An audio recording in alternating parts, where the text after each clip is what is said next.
بسم اللہ الرحمن الرحیم ان ربکم اللہ الذی خلق السماوات والارض فی 6 ایام ثم استوى على العرش يغشي الليل النهار يطلبه حثيثا والشمس والقمر والنجوم مسخرات بأمره ألا له الخلق والأمر تبارك الله رب العالمين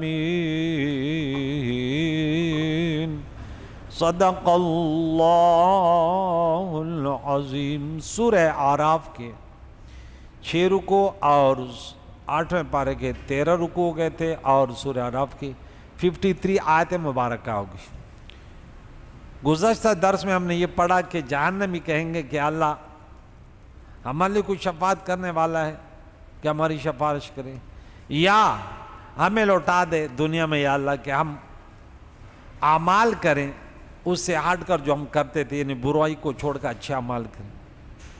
اب یہاں سے اللہ تعالیٰ کے وحدانیت اور اس کی قدرت پر ان کے صفات کا ذکر ہو رہا ہے کہ اِنَّا رَبَّكُمُ اللَّهُ الَّذِي، بے شک تمہارا رب وہ اللہ ہے، وہ ذات ہے، خلق السماوات والارض، جس زمین و آسمان کو تم دیکھتے ہو کتنے عظیم الشان ہیں، اس کے خالق، اس کے پیدا کرنے والے ہیں وہ اللہ ہے، اس کو بنانے والا۔ جعل لکم الارض فراشا والسماء بناء وانزل من السماء ماء فاخرج به من الثمرات رزقا لکم فی 6 ایام، 6 دنوں میں اس کو بنایا۔ اللہ تعالیٰ تو کن فیکون ذات ہے، لیکن اس کو 6 دن میں، تاکہ بندے بھی اپنے کام میں جلدی نہ کیا کریں، آہستگی سے کریں۔ 6 دن سے مراد 6 دن کی مقدار کا وقت ہے، ورنہ اس وقت دن رات نہ تھے، سورج تو پیدا بھی نہیں ہوا تھا، اس وقت کی بات ہے۔ ثم استوى على العرش، پھر اللہ نے استوا فرمایا، استوا کیا عرش پر، کما یلیق بشانی، اپنے شان کے لائق۔ یغشی اللیل النہار، رات دن کو ایک دوسرے سے ڈھانکتا ہے رب ذوالجلال۔ یہاں ڈھانکنے سے مراد زائل کرنا ہے، یعنی رات کی اندھیری دن کی روشنی کو، اور پھر آئندہ دن کی اور روشنی رات کی اندھیری کو دور کر دیتی ہے۔ ڈھانکنے کے عرفی معنی مراد نہیں ہے کہ موجود ہو مگر غلاف میں چھپی ہوئی، کیونکہ دن کے وقت رات نہیں ہوتی اور رات کے وقت دن نہیں ہوتا، ورنہ 2 ضدین جمع ہوں گی۔ یہ ڈھانپنے ماں کا مور نہیں کہ ایسے ڈھانپ لیا، بس سورج آیا اندھیرا ختم، اور اندھیرا آیا سورج فنا ہو گیا، اندھیرا گیا۔ یطلبو حثیثا، یطلبو، تو یہاں یطلبو کے معنی یعنی کل منہما الآخر طلباً حثیثاً سریعاً، ایک دوسرے کے پیچھے تیزی سے، رات دن کے پیچھے، دن رات کے پیچھے، سورج چاند کے پیچھے، چاند سورج، تیزی سے ایک ایسے عجیب انداز ہے کہ عقل دنگ ہے کہ یہ کیا قدرتوں کے نظارے دیکھیں، زبردست انداز سے کہ دن رات کا ایسا سلسلہ قائم فرمایا جو کبھی ٹوٹتا نہیں، اور تان سورج نہ کبھی ٹھہرے، نہ خراب ہوئے، نہ مرمت کے لیے کسی کارخانے میں بھیجے جائیں۔ انسان اپنی چیز کا بگاڑ سکتا ہے، رب کی چیز کو نہیں۔ اب دیکھیں انسان جتنی چیزیں بناتے اس میں خرابی آتی، گاڑی لی کہتے ٹویننگ کرنی، فلائیں تو یوں ہونے۔ اللہ کی قدرت کہ سورج کب سے چل رہا ہے، چاند کب سے چل رہا ہے، یہ بھی تو چل رہا ہے نا۔ یہ زمین و آسمان، یہ تمام سیارے بڑے بڑے، یہ سب اپنے محور میں وَكُلٌّ فِي فَلَكٍ يَسْبَحُونَ، اور 1 سیکنڈ بھی آگے پیچھے اس سال یہ جو دن ہے اگلے سال دیکھیں پھر وہی اسی مقدار میں قدرت والا ہے نا. تیزی سے، حسیساً تیزی سے، والشمسا اور سورج کو، والقمرا اور چاند کو، والنجوما ستاروں میں، مسخرات بامری تمام کے تمام اللہ کے حکم سے مسخر ہیں۔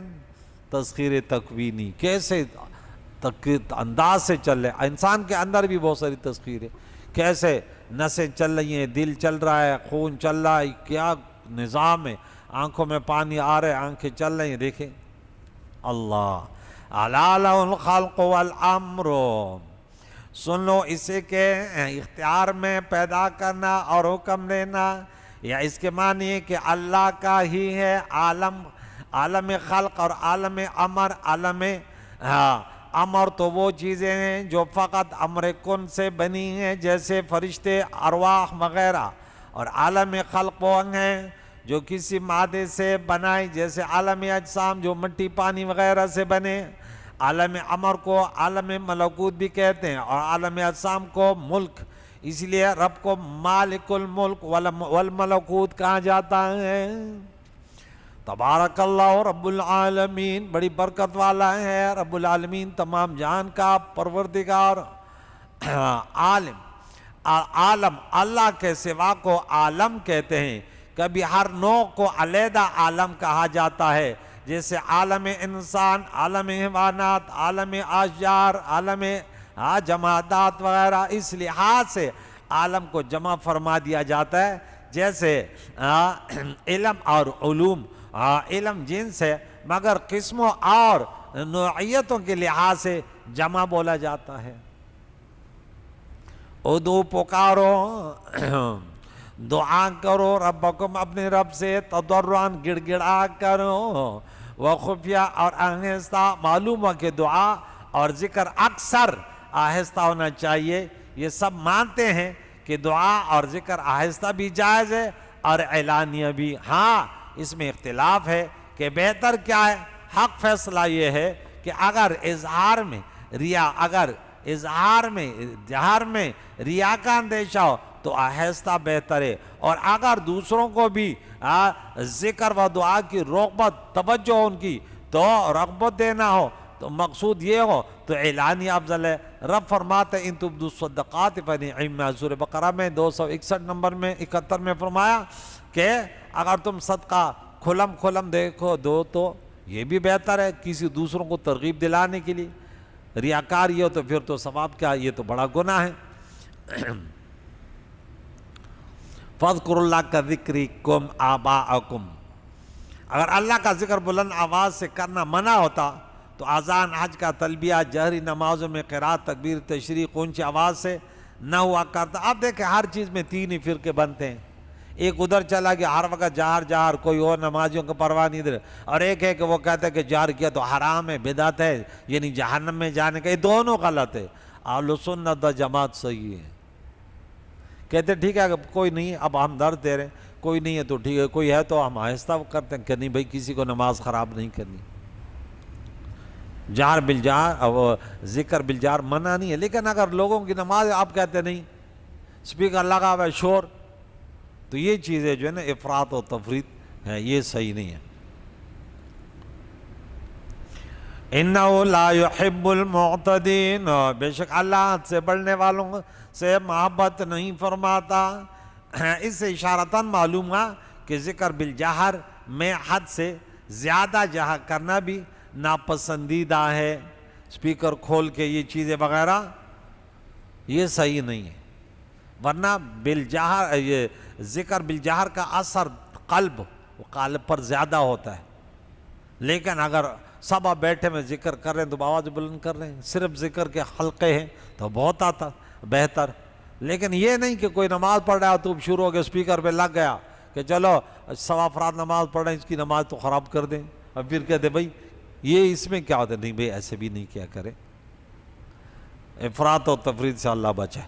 وَلَا تُفْسِدُوا فِي الْأَرْضِ، اور زمین میں فساد نہ پھیلاؤ، بعد اصلاحها، اس کے اصلاح کے بعد۔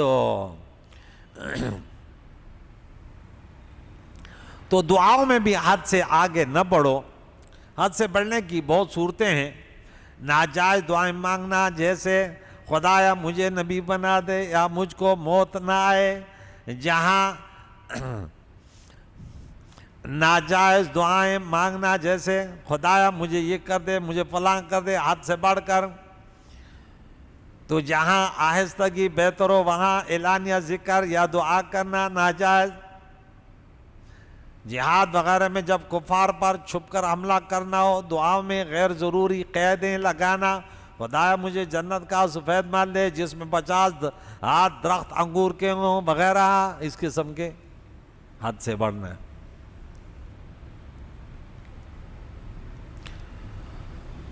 زمین کے سنورنے کے بعد اس میں فساد نہ کرو، کیا معنی؟ کفر و فسق و گناہ نہ کرو کہ اس سے دنیاوی مصیبتیں آتی ہیں، فساد پھیلتے ہیں، بخل سے قحط، زنا، وبا امراض آتے، وبائی امراض آتے ہیں۔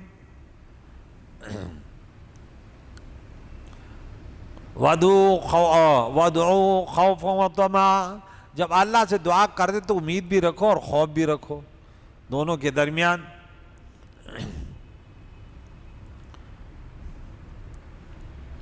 معلوم ہوا کہ دعا و عبادات میں خوف و امید دونوں چاہیے، جلد قبول ہوگی۔ ان رحمت اللہ قریب من المحسنین، اب اللہ کی رحمت تو ہر جگہ ہے، لیکن اس کو حاصل کرنے والے نیکوکار ہیں، محسنین ہیں۔ حضور علیہ السلام اللہ کی رحمت ہے، سورہ نمبر 21 میں آیت نمبر 107، وَمَا أَرْسَلْنَاكَ إِلَّا رَحْمَةً لِّلْعَالَمِينَ۔ کوئی کہتے ہیں ہمارے جیسا بشر میں کوئی فائدہ نقصان نہیں، میں نے بولا واہ، قرآن تو کہتا ہے ہاں رحمت للعالمین ہے، تو کہتا ہے ہمیں کوئی فائدہ نہیں ہوگا، تو باقی کافروں کو کوئی فائدہ نہیں ہے، یہ بات تو صحیح ہے۔ قرآن بھی ظالموں کے لیے کوئی فائدہ نہیں ہے، جھوٹوں پر قرآن لعنت کرتا ہے، ظالموں پر، تو اسی طرح حضور تو رحمت تو ہیں، لیکن اس کو رحمت حاصل کرنے والے اس کو غلامی بھی تو آ جائے۔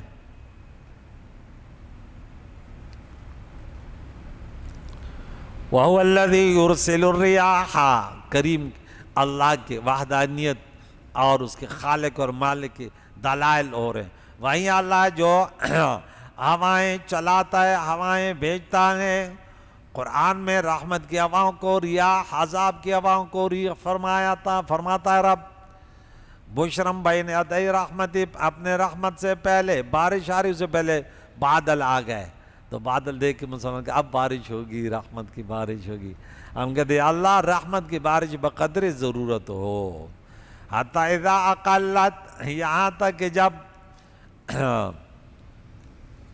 اقلت معنی کیا ہے؟ اٹھا لیتی ہے، اقلت حملت، ہوا اٹھاتی ہے، ہیا ورفعت، اٹھاتی ہے ہوائیں، سحاباً بادل، ثقالاً بھاری، سکناؤ، پھر ہم چلاتے ہیں اس بادلوں کو، لبلد میت، اس شہر کے طرف جو مردہ ہیں، خشک ہو گیا، سمندر سے ان ہواؤں کو چلاتے ہیں۔ سمندر سے اس سے معلوم ہے کہ یہ ہوائیں سمندر سے چلتی ہیں، کہ خود بادل نہیں بن جاتے ہوائیں، بلکہ سمندر کا پانی بھاپ بن کر طبقہ زمہریر پر پہنچتا ہے، پھر ہواؤں کے ذریعے دوسری جگہ منتقل ہو جاتا ہے۔ اس سے یہ بھی معلوم ہوا کہ بھاپ میں بوجھ ہوتا ہے، کیونکہ بادل جمی ہوئی بھاپ ہی کا نام ہے، تو اسے قرآن نے بھاری فرمایا، ثقالاً بھاری، سکناؤ، ہم لے جاتے ہیں اس کو اس شہر کے طرف جو خشک ہو گیا، جہاں عرصے سے بارش نہ ہوئی تھی اور زمین خشک پڑی تھی۔ معلوم ہے کہ ہر چیز کی موت الگ ہے، زمین کی موت کو کیا خشک ہوگی گی، تو کہتے ہیں ہم اس سے مردہ زمین کو، یعنی خشک زمین کو سبز کر دیتے ہیں، سبز ہونا، زندہ ہونا۔ فَأَنزَلْنَا، پھر ہم برساتے ہیں، پھر ہم اتارتے ہیں اس پانی کو، اسی زمین پر برساتے ہیں، فَأَخْرَجْنَا، ہم نکالتے ہیں بھی اس پانی کے ذریعے، مِن كُلِّ ثَمَرَاتٍ، ہر قسم کے پھل، الَّذِي جَعَلَ لَكُمْ فِرَاشًا وَالسَّمَاءَ بِنَاءً وَأَنزَلَ مِنَ الْمَاءِ فَأَخْرَجَ بِهِ مِنَ الثَّمَرَاتِ رِزْقًا لَكُمْ، کیونکہ بارش کے پانی کے بغیر کبھی پھل پھول نہیں ہوتے، کنویں دریا کے پانی بارش کے جگہ کام نہیں آتے، بارش کی الگ برکت ہے۔ کذالک نخرج الموتیٰ لعلکم تذکرون، جیسے ہم خشک زمین پر پانی برسا کر اس کو زندہ کرتے ہیں، سرسبز شاداب بناتے ہیں، اسی طرح ہم تمہیں نکالیں گے، دوبارہ زندگی دیں گے۔ جیسے بارش کی برکت سے خشک لکڑیوں کو ہرا بھرا کر کے پھولوں سے لاد دیتے ہیں، ایسے ہی سور کی آواز سے مردہ کو زندہ فرما دیں گے، تاکہ تم نصیحت حاصل کرو۔ تذکر لعلکم تذکرون۔ والبلد الطیب یخرج نباتہ بإذن ربہ، اور اس بارش پانی سے جو اچھی زمین ہے طیب، اس کا سبزہ اللہ کے حکم سے نکلتا ہے، یخرج جو نباتہ بإذن ربہ، اللہ کے اذن سے، پاکیزہ زمین، اچھی زمین۔ والذی خبث لا یخرج الا نکدا، اور جو زمین خراب ہے اس میں نہیں نکلتا مگر تھوڑا بمشکل ہو، یعنی بارش زمین یا زمین میں بوئے ہوئے تخم کو نہیں بدل سکتی جب تک وہ زمین خود اس قابل نہ ہو۔ اللہ نے اس کو اس قابل ہی نہیں بنایا۔ اب وہ قرآن رحمت ہے، لیکن ہر دل پر رحمت نہیں ہے، ہر دل کو یضل بہ کثیرہ ہے، جس کا ذہنی فساد سے بھرا ہوئے ارادی غلط ہے۔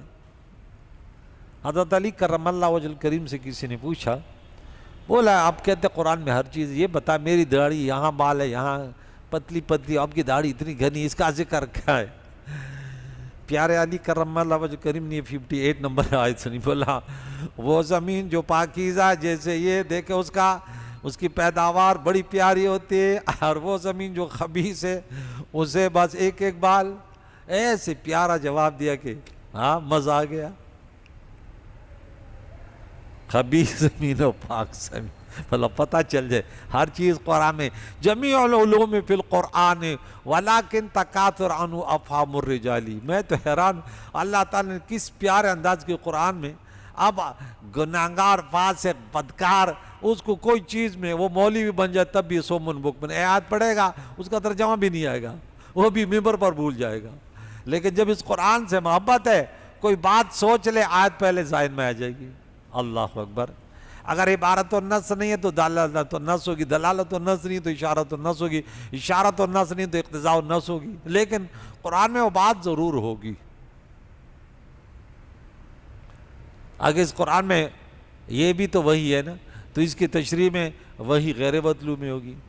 اگر غیر مطلوب میں بھی تو نہیں ملی، اس کے عللوں کو جمع کر مجتہدین کرام نے فیصلہ کی اس میں ہوگی۔ یہ تمام دریا تو سمندر تو یہی قرآن ہے۔ اب کوئی سمجھا کہ فقہ قرآن و حدیث کا غیر ہے تو یہ شخص خود غیر ہے، اس لیے اس کو کہتے ہیں یہ غیر ہے۔ ہم کہتے ہیں درس قرآن ہے، کوئی کہتے ہیں نہیں بھی قرآن سے درس نہیں کر رہا تھا، وہ تو حاشیہ پڑھ رہا تھا، فلاں کر رہا تھا، تو فلاں کر رہا تھا، تو بے وقوف ہی ہوگا نا۔ اس طرح کوئی قرآن کا درس تھوڑی دے گا کہ نہیں فاخرجنا، بس اتنا ہی بول دے سمجھانے کے لیے۔ ہے تو تمام چیزیں اس میں، کیونکہ قیاس جو ہے جو غیر مقلد فسادات پھیلاتے ہیں، ہم کہتے ہیں وہ مثبت نہیں ہے کہ کوئی مسائلوں کے اس بات کرتے ہیں، وہ تو مظہر ہے جو اس قرآن میں حدیثوں میں ہے لیکن ہمارے نظر میں نہیں ہے۔ اس دن یہ آیت میں پڑھ رہا تھا، سورہ نساء کی غالباً یہ آیت ہے 69 کیا ہے